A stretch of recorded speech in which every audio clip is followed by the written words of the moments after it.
د چاپیریال ساتنې نړیواله ورځ هر کال په ډیری هیوادونو کې د مختلفو پروګرامونو په جوړولو سره لمانځل کیږي. د افغانستان د چاپیریال ساتنې ملي ادارې هم نړیوالو چاپیریالي تړونونو ته د ژمنتیا په موخه یاده ورځ د دې ادارې د کلي اشمت خان د غونډو په تالار کې د شاندارو مراسمو په ترڅ کې ولمانځله. د چاپیریال ساتنې ملي ادارې عمومي رئیس د غونډې ګډونوالو ته په خپله وینا کې وویل چې چاپیریالي بدلونونه او زیانونه د نړۍ د هیوادونو ترمنځ پوله نه لري او ټول هیوادونه زیانمنوي، چې اقلیمي بدلون، د هوا ککړتیا، د وحشي ژوو له منځه تلل، د اوبو ککړتیا او کمښت او د ځنګلونو له منځه تللې ښکاره بیلګې دي. نوموړي چاپیریال ساتنه د ټولو مسؤلیت وباله او پر نړیوالو یې غږ وکړ چې د چاپیریال ساتنې ملي ادارې سره په تخنیکي او مالی برخه کې همکاري وکړي.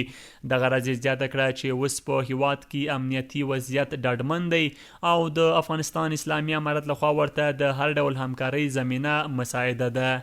د چاپیریال موضوع اوس مهال د نړۍ په کچه د بحث وړ موضوع ده، ځکه د چاپیریال بدلونونه او زیانونه ادارې سرحدات نه پیژني.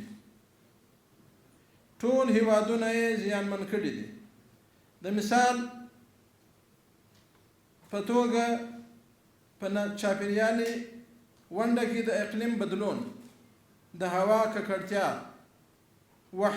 د وحشي ژوو له منځه تلل، د اوبو ککړتیا او کمښت، د ځنګلونو له منځه تلل او داسې نور. په یاده غونډه کې د ښار جوړونې وزارت سرپرست وزیر وویل چې د انسان ژوند په 3 شیانو ولاړ دی: غذا، اوبه او هوا. که د دې دریو یو نوي انسان نه پایي.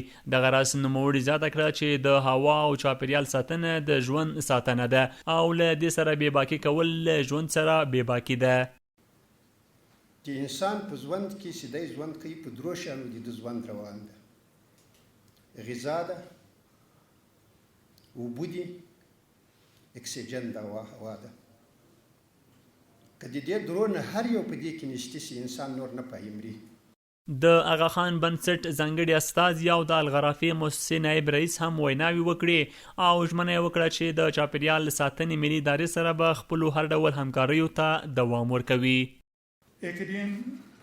د AKDN یا آغاجان موسسه له تیرو 25 کلونو په افغانستان کې کار کوي. دلته په مختلفو برخو زراعت، صحت، پایدار انکشاف، کوچني قرضې، فرهنګ، برق، د طبیعي پیښو د ګواښونو د راټولولو او د اقلیم بدلون برخو کې کار کوي او موږ بلا هم خپلو همکاریو ته د دغه هیواد سره دوام ورکړو.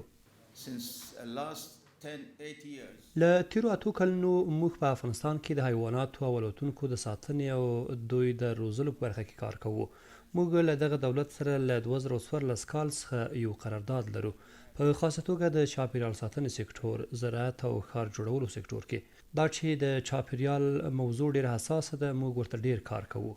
په افغانستان کې د چاپیریال نړیواله ورځ په داسې مهال منځل کیږي چې د اقلیم بدلون، د هوا ککړتیا، د ځمکې لاندې د اوبو کمښت، د نورستان ولایت په څنګلونو کې اور لګېدنه، د ښار په بیلابیلو سیمو کې د کثافاتو زیاتوالی او ورته نور موارد لا هم هغه مهمې ستونزې بلل کیږي چې هیوادوال ورسره مخ دي. عبیدالله حیدرزی، CMG، کابل.